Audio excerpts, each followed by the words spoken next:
Hello, good morning বন্ধুরা। আজকে তোমাদেরকে একটা ইউটিউবের একটা এমন আপডেট সম্পর্কে বলবো যেটা শুনে তোমরা প্রত্যেকেই খুশি হবে। যাদের ইউটিউবে ভিউজ একদমই আসছে না তাদের জন্য এই আপডেটটি কিন্তু খুবই উপকার হবে এবং খুব তারা প্রত্যেকেই কিন্তু খুব উপকৃত হবেন।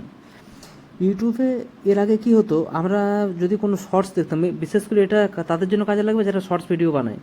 এর আগে আমরা যখন শর্টস দেখতাম তখন শর্টসগুলো একটা একটা করে যখন স্ক্রল করে দেখতাম, একটা ভিডিও দেখলাম, আবার স্ক্রল করে দিলাম, আবার স্ক্রল করে দিলাম, তাহলে কিন্তু সেটা ভিউজ হিসাবে কিন্তু ইউটিউবে কাউন্ট হতো না। তার জন্য মেনলি যেটা সমস্যা হতো সেটা হচ্ছে আমাদের ভিউজগুলো কিন্তু ভিউজ হতো, কিন্তু ভিউজটা এখানে কাউন্ট হতো না। এরপর থেকে ইউটিউবে নতুন যে আপডেট এসছে তাতে করে ইউটিউবের যে শর্টসগুলো আছে, শর্টসগুলো একটু দেখলেও কিন্তু সেটা ভিউজ হিসাবে কাউন্ট হবে। এই যে আমরা একটা দেখলাম, আবার পাল্টে দিলাম, আবার পাল্টে দিলাম, আবার পাল্টে দিলাম, মানে পরপর পাল্টে চললে কিন্তু একটা পর একটা শর্টস পাল্টে পাল্টে চললে আমাদের কিন্তু সেটা ভিউজ হিসাবে কাউন্ট হতো না।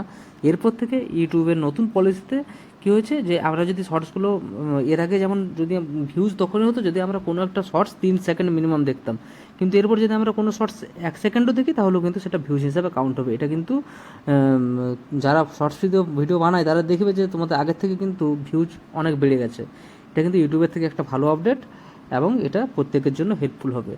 তো এছাড়াও কিছু কিছু ইউটিউবের সেটিংস আছে যেগুলো করলেও কিন্তু তোমাদের ইউটিউবের ভিউজ বাড়বে। যেটা আমার যেমন ইউটিউবে ভিউজ আগে বেশি ছিল না, কিন্তু ইদানিং তোমরা দেখো আমার ভিউজ কিন্তু আস্তে আস্তে বাড়ছে। তা কিছু সেটিংস চেঞ্জ করতে হয়েছে, তার জন্য তো এই কী কী সেটিংস চেঞ্জ করতে হবে সেই নিয়ে আমি একটা ডিটেলসে আলোচনা করব, একটা নতুন ভিডিও বানাবো। তো যারা আমার এই চ্যানেলে নতুন তারা প্লিজ আমার চ্যানেলটিকে সাবস্ক্রাইব করে দাও। Thank you.